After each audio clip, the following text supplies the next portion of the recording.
नमस्कार, मी श्री म्हात्रे सर, संचालक म्हात्रे क्लासेस, पेझारी, अलिबाग. आज आपला पॉईंट आहे postulate of Bohr's atomic model. म्हणजे बोहरची पॉस्युलेट 3 पॉस्युलेट दिलेले आहेत. त्यातला पहिला पॉस्युलेट आहे इन हायड्रोजन ॲटम कोण इलेक्ट्रॉन रिव्हॉल्व्स राऊंड न्यूक्लियस कसा in fix circular orbit with constant speed. म्हणजे हायड्रोजन ॲटममध्ये इलेक्ट्रॉन न्यूक्लियसभोवती एका फिक्स सर्क्युलर ऑर्बिटमध्ये फिरतो विथ कॉन्स्टंट स्पीड. सर्क्युलर ऑर्बिटमध्ये फिरण्यासाठी कुठला फोर्स पाहिजे? Centripetal force. मग तो फोर्स कोण देईल? द इलेक्ट्रोस्टॅटिक फोर्स देणार आहे. हा फोर्स कशातला असेल? पॉझिटिव्हली चार्ज न्यूक्लियस आणि निगेटिव्हली चार्ज इलेक्ट्रॉन.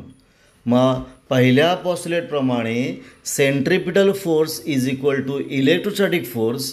मग सेंट्रिपिटल फोर्सचा फॉर्म्युला आहे mv²/r आणि इलेक्ट्रोस्टॅटिक फोर्सचा फॉर्म्युला आहे 1/4πε0 e²/r². मग पहिल्या पॉस्युलेटप्रमाणे centripetal force is equal to electrostatic force. आता बोहरचं दुसरं पॉस्युलेट. मग दुसरं पॉस्युलेट काय आहे की इलेक्ट्रॉन त्याच ऑर्बिटलमध्ये फिरेल की ज्याचं angular momentum is integral multiple of h/2π. Electron कोणत्या ऑर्बिटलमध्ये फिरेल की ज्याचं अँग्युलर मोमेंटम हे इंटिग्रल मल्टिपल ऑफ h/2π असेल.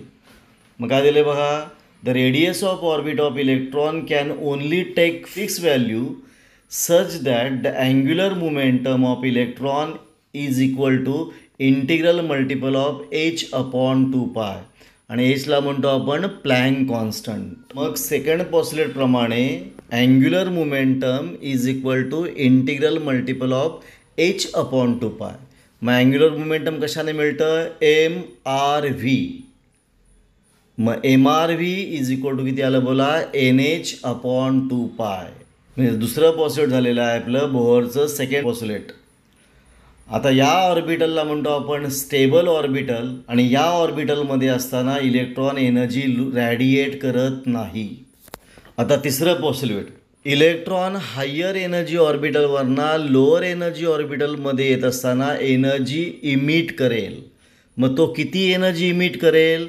तर एनर्जी ऑफ फोटॉन म्हणजे hν, आणि म्हणजेच ती असेल the difference between energy in 2 orbits. 2 ऑर्बिटलच्या एनर्जीचा डिफरन्स असेल. मग em ही इलेक्ट्रॉनची हायर ऑर्बिटलमधली एनर्जी आहे आणि En ही लोअर ऑर्बिटलमधली एनर्जी असेल. तर Em - En बरोबर hν. म्हणजे हायर ऑर्बिटलमधनं लोअर ऑर्बिटल आला तर एनर्जी किती इमिट करेल? hν. इथे आपला हा थर्ड पॉस्युलेट झालेला आहे. आपले तिन्ही बोहर्स पॉस्युलेट झालेले आहेत. तुम्हाला हा व्हिडिओ कसा वाटला? चांगला वाटला असेल, आवडला असेल तर शेअर करा, सबस्क्राईब करा.